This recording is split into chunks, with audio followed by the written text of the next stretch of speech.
Sir, meditation ಮಾಡ್ತಾ ಇದ್ರು some time ಡಿಪ್ರೆಷನ್ಗೆ ಹೋದಾಗ ಡ್ರೈವ್ ಮಾಡ್ಕೊಂಡು ಹೋಗೋವಾಗ ಯಾವುದೋ ಒಂದು ಪ್ಲೇಸ್ಗೆ ಹೋಗ್ಬಿಟ್ಟು ನಾರ್ಮಲಾಗಿ ಹೋಗ್ತಾಯಿದ್ರು, ನಾವು ಇಲ್ಲಿದ್ದೀವಿ ಅನ್ನೋದೇ ಮೈಂಡಿಗೆ ಗೊತ್ತಾಗಲ್ಲ. ಒಂದೊಂದು ಸತಿ ಇಂಥ ಪ್ಲೇಸು ಅಂತ ಮರ್ತೋಗುತ್ತೆ. ಅದು ಯಾಕೆ ಹಂಗಾಗತ್ತೆ ಅಂತ.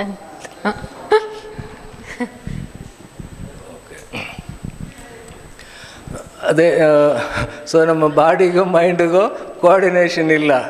ಸೊ ಗಾಡಿಯಲ್ಲಿ ಹೋಗ್ತಾ ಇದ್ರೂ ಮೈಂಡ್ ಎಲ್ಲೋ ಇದ್ದರೆ ನಾವು ಎಲ್ಲೂ ಹೋಗ್ತಾ ಇದ್ದೀವಿ ಅನ್ನೋದೇ ಗೊತ್ತಿಲ್ಲ, ಆಬ್ಸೆಂಟ್ ಮೈಂಡ್ ಥರ ಆಗುತ್ತೆ. ಸೊ ಅಂದರೆ ಅದು ಸೊ ಈ ಥರ ಎಲ್ಲ ಇಲ್ಲದೆ ಇರೋದಕ್ಕೆ ಯೋಗ ಪ್ರಾಕ್ಟೀಸ್, ಮೆಡಿಟೇಷನ್ ಪ್ರಾಕ್ಟೀಸ್ ಅಂತೀವಿ. ಸೊ ಅದಕ್ಕೆ ಟ್ರೈನಿಂಗ್ ಕೊಡಬೇಕಾಗುತ್ತೆ ಮೈಂಡಿಗೆ. ಯಾವಾಗಲೂ ಪ್ರೆಸೆಂಟಲ್ಲಿ ಇರಬೇಕು ಅಂತ ಎಲ್ಲ ಸುಮಾರು ಮಾಸ್ಟರ್ಸ್ ಹೇಳಿದಾರಲ್ಲ. ಸೊ ಪ್ರೆಸೆಂಟಲ್ಲಿ ಇರೋದಕ್ಕೆ ನಾವು ಪ್ರಯತ್ನ ಮಾಡಬೇಕು. ಗಾಡಿ ಓಡಿಸೋದ್ರಲ್ಲಿ ಮಾತ್ರ ಫೋಕಸ್ ಇರಬೇಕು.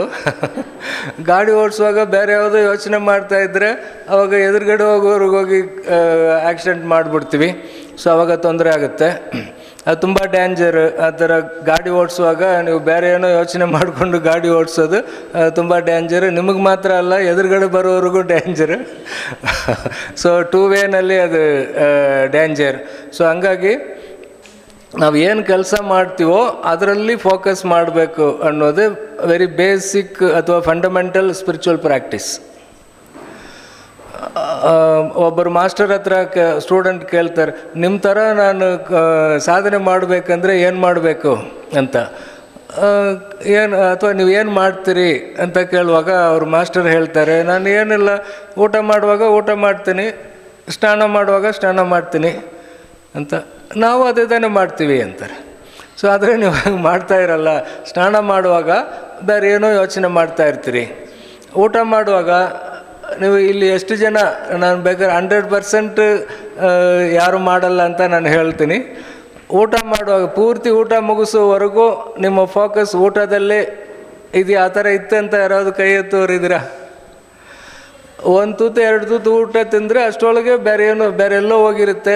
ಅಥವಾ ಇವಾಗ ಎಲ್ಲ ಮೀಟ್ ಆಗಿದ್ದೀರಿ, ಮಾತಾಡಿಕೊಂಡು ತಿಂದಿರ್ತೀರಿ. ಇವತ್ತು ಬಿಡಿ, ನೀವು ಮನೆಯಲ್ಲಿ ಒಬ್ಬರೇ ಡೈನಿಂಗ್ ಟೇಬಲಲ್ಲಿ ಕೂತ್ಕೊಂಡು ಊಟ ಮಾಡುವಾಗಲೂ ಪೂರ್ತಿ ಪ್ಲೇಟಲ್ಲಿರೋ ಊಟ ಮುಗಿಸೋವರೆಗೂ ಬರೀ ಊಟದಲ್ಲೇ ನಿಮ್ಮ ಫೋಕಸ್ ಇತ್ತ ಅಂದರೆ ಡೆಫಿನೆಟಾಗಿ ಇದ್ದಿರಲ್ಲ. ಸೊ ಬೇಸಿಕ್ ಅಲ್ಲಿಂದ ಡೈನಿಂಗ್ ಟೇಬಲ್ ಅಥವಾ ಸ್ನಾನ ಮಾಡೋದು, ಬ್ರಷ್ ಮಾಡ್ತೀವಲ್ಲ, ಅಲ್ಲಿಂದನೇ ಸ್ಟಾರ್ಟ್ ಮಾಡಬೇಕು ಅವೇರ್ನೆಸ್ ಅನ್ನೋದು. ಸೊ ಆ ಮಾಸ್ಟರ್ ಹೇಳಿದ್ದು ಅದನ್ನೇ, ನಾನು ಊಟ ಮಾಡುವಾಗ ಊಟ ಮಾಡ್ತೀನಿ ಅಂದರೆ ಊಟ ಮಾಡೋದು ಮಾತ್ರನೇ ಆ ಟೈಮಲ್ಲಿ ಇರುತ್ತೆ, ಬೇರೆ ಎಲ್ಲೂ ಮೈಂಡ್ ಡೈವರ್ಟ್ ಆಗಲ್ಲ ಅಂತ. ಸೊ ಈ ಪ್ರಾಕ್ಟೀಸ್ನ ನಾವು 3rd ಲೆವೆಲಲ್ಲಿ implementation of awareness on body, mind, emotions, surroundings and nature ಅಂತ ಒಂದು ಟಾಪಿಕಲ್ಲಿ ಹೇಳ್ಕೊಡ್ತೀವಿ. ಅದು ಪ್ರಾಕ್ಟೀಸ್ ಮಾಡಿದ್ರೆ ತುಂಬಾ ಹೆಲ್ಪ್ ಆಗುತ್ತೆ. So being in present spiritual practice. Yashasvi Babu sir, it's a ವಾರೇ ಆಗ್ತಾಯಿದೆ.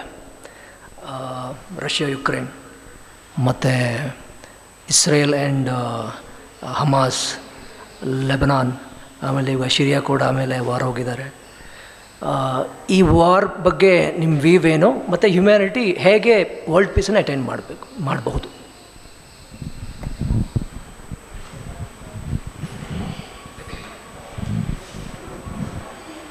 ಅದೇ ಇವಾಗ ವಾರ್ ನಡೀತಾ ಇದೆ, ನಮ್ಮೆಲ್ಲರಿಗೂ ಗೊತ್ತಿದೆ.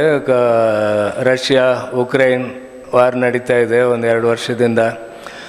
ಆಮೇಲೆ ಅಲ್ಲಿ ಪಾಲೆಸ್ಟೈನ್, ಇಸ್ರೇಲ್, ಸೊ ಅಲ್ಲಿ ವಾರ್ ನಡೀತಾ ಇದೆ.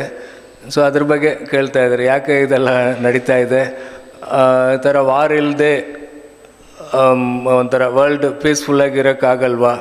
ಸೊ ಅದಕ್ಕೆ ಏನು ದಾರಿ ಅಂತ ಕೇಳಿದ್ದಾರೆ. ಅದೇ ಈ ಥರ ಒಂದು 2 ಕಾರಣದಿಂದ ಈ 2 ವಾರ್ ನಡೀತಾ ಇರೋದಕ್ಕೂ ಎರಡಕ್ಕೂ ಹೇಳ್ಬೋದು ಪೊಲಿಟಿಕಲ್ ರೀಸನ್ಸ್ ಇದೆ. ಒಂಥರ ವರ್ಲ್ಡ್ ಪಾಲಿಟಿಕ್ಸ್ ಅಲ್ಲಿ ಯಾವುದೇ ಪ್ರಾಬ್ಲಮ್ ಇರಲಿ, ಸಾಲ್ವ್ ಮಾಡೋಕ್ಕಾಗದೇ ಇರೋ ಪ್ರಾಬ್ಲಮ್ಸ್ ಯಾವುದೂ ಇಲ್ಲ ಪ್ರಪಂಚದಲ್ಲಿ. ಒಂದು ಒಂದು ಪ್ರೊವರ್ಬ್ ಹೇಳ್ತಾರೆ, ಒಂದು ಲಾಕ್ ಇದ್ದರೆ ಅದಕ್ಕೆ ಕೀ ಇದ್ದೇ ಇರುತ್ತೆ ಅಂತ. ಸೊ ಪ್ರಾಬ್ಲಮ್ ಇದ್ದರೆ ಅದಕ್ಕೆ ಸೊಲ್ಯೂಷನ್ ಇದ್ದೇ ಇದೆ. ಈ ಪೊಲಿಟಿಕಲ್ ಲೀಡರ್ಸ್ಗೆ ಪ್ರಾಬ್ಲಮ್ ಸಾಲ್ವ್ ಮಾಡಬೇಕು ಅನ್ನುವ ಇಂಟೆನ್ಷನ್ ಇರಬೇಕು, ಇದ್ದರೆ ಎಲ್ಲ ಪ್ರಾಬ್ಲಮ್ ಸಾಲ್ವ್ ಮಾಡ್ಬೋದು. ಇಂಟೆನ್ಷನ್ ಇಲ್ಲ, ಅಥವಾ ಸುಮ್ಮನೆ ಬಿಟ್ಟರೂ ಕೂಡ ಅದೇ ಸಾಲ್ವ್ ಆಗುತ್ತೆ, ಅದು ಬಿಡಲ್ಲ. ಅವ್ರಿಗೆ ಪ್ರಾಬ್ಲಮ್ ಇದ್ರೇ ಪಾಲಿಟಿಕ್ಸ್ ಮಾಡೋಕ್ಕಾಗುತ್ತೆ. ಸೊ ಅದರಿಂದ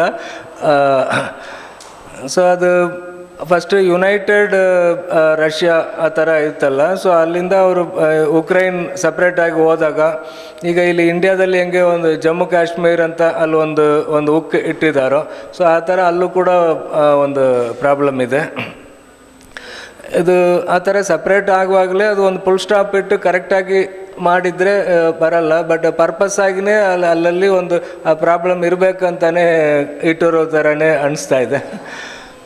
ಸೊ ಇನ್ನೊಂದು ಪ್ರಾಬ್ಲಮ್ ನೋಡಿದ್ರೆ ಇದಿರುತ್ತೆ, ಏನದು ರಿಲಿಜಿಯಸ್ ಎಕ್ಸ್ಟ್ರೀಮಿಸ್ಟ್ ಆಗಿ ಇರ್ತಾರೆ. ಸೊ ಅದನ್ನು ಕೂಡ ಅಲ್ಲಿ ಪ್ರಾಬ್ಲಮ್ ಆಗೋದಕ್ಕೆ ಕಾರಣ ಆಗುತ್ತೆ.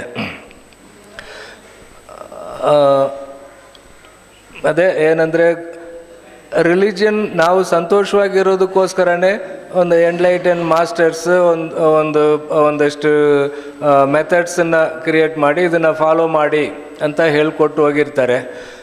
ಬಟ್ ಅದೇ ಒಂದು ಟೈಮಲ್ಲಿ ಏನಾಗಿದೆ ಅಂದರೆ, ಸೊ ಅದನ್ನು ಅದರಲ್ಲಿ ಎಕ್ಸ್ಟ್ರೀಮಿಸ್ಟ್ ಬಂದು in the name of religion ಕೂಡ ತುಂಬ ವಾರ್ ನಡೀತಾ ಇದೆ.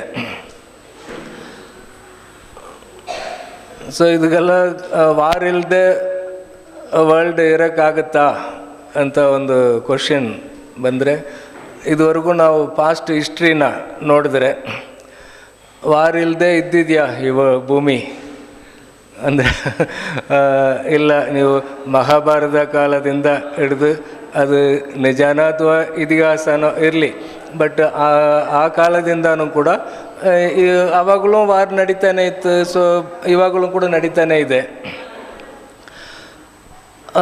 ಇದು ನಾವು ಬೇಸಿಕ್ಕಾಗಿ ಇದನ್ನು ಅರ್ಥ ಮಾಡ್ಕೊಳ್ಬೇಕಂದ್ರೆ, ಎಲ್ಲನೂ ಒಂದೊಂದು ಪಾರ್ಟಿಕಲಿಂದ ಹಿಡಿದು ಪೋಲರೈಸೇಷನ್ ಆಗಿದೆ. ಒಂದು ಆಟಮ್ ತಗೊಂಡ್ರೂ ಅದು ನಾರ್ತ್ ಪೋಲ್ ಸೌತ್ ಪೋಲ್ ಅಂತ ಇದೆ. ಸೊ ಆ ಥರ ಎಲ್ಲದರಲ್ಲೂ ಒಂದು ಡ್ಯುಯಾಲಿಟಿ ಅನ್ನೋದು ಇದೆ.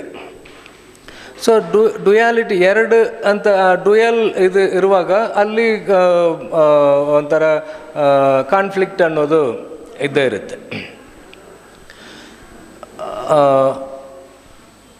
ಸೊ ಹಂಗಾಗಿ ಯಾವಾಗಲೂ ಪಾಸಿಟಿವ್ ನೆಗೆಟಿವ್ ಅನ್ನೋದು ಬ್ಯಾಲೆನ್ಸ್ ಆಗಿ ಇರುತ್ತೆ ವಿನಃ ಬರೀ ನೆಗೆಟಿವ್ನ ಕಂಪ್ಲೀಟ್ ನೀವು 0 ಮಾಡಿಬಿಟ್ಟು 100% ಪಾಸಿಟಿವ್ ಮಾಡ್ತೀವಿ ಅಂದರೆ ಸಾಧ್ಯ ಇಲ್ಲ ಅಂತಲೇ ಅನಿಸುತ್ತೆ. ಮೇ ಬಿ ಈ ಕಾರಣದಿಂದನೇ ಇರ್ಬೋದು ಶ್ರೀಕೃಷ್ಣ ಭಗವದ್ಗೀತೆಯಲ್ಲಿ ಹೇಳಿರೋದು ಸಂಭವಾಮಿ ಯುಗೆ ಯುಗೆ ಅಂತ. ಅಂದರೆ ಅರ್ಥ ಏನಂದರೆ, ಯಾವಾಗೆಲ್ಲ ಪಾಸಿಟಿವ್ಗಿಂತ ನೆಗೆಟಿವ್ ಡಾಮಿನೇಟ್ ಮಾಡುತ್ತೋ ಆವಾಗ ಅದನ್ನು ಬ್ಯಾಲೆನ್ಸ್ ಮಾಡೋದಕ್ಕೆ ನಾನು ಬರ್ತೀನಿ ಅಂತ ಹೇಳಿದ್ದಾರೆ ವಿನಃ ಕಂಪ್ಲೀಟ್ ನೆಗೆಟಿವಿಟಿನ 0 ಮಾಡೋದಕ್ಕೆ ಬರ್ತೀನಿ ಅಂತ ಹೇಳಿಲ್ಲ. ಸೊ ಇಟ್ ಶೋಸ್ ದಟ್ ಯಾವಾಗಲೂ ಪಾಸಿಟಿವ್ ನೆಗೆಟಿವ್ ಅನ್ನೋದು ಇರುತ್ತೆ. ಒಂದನ್ನ ಇನ್ನೊಂದು ಡಾಮಿನೇಟ್ ಮಾಡುವಾಗ ಅವಾಗ ಅದು ಇನ್ನೊಂದು ಅದನ್ನು ಬ್ಯಾಲೆನ್ಸ್ ಮಾಡೋದಕ್ಕೋಸ್ಕರ ಆ ಕಡೆ ಯಾರಾವುದು ಬರ್ತಾರೆ.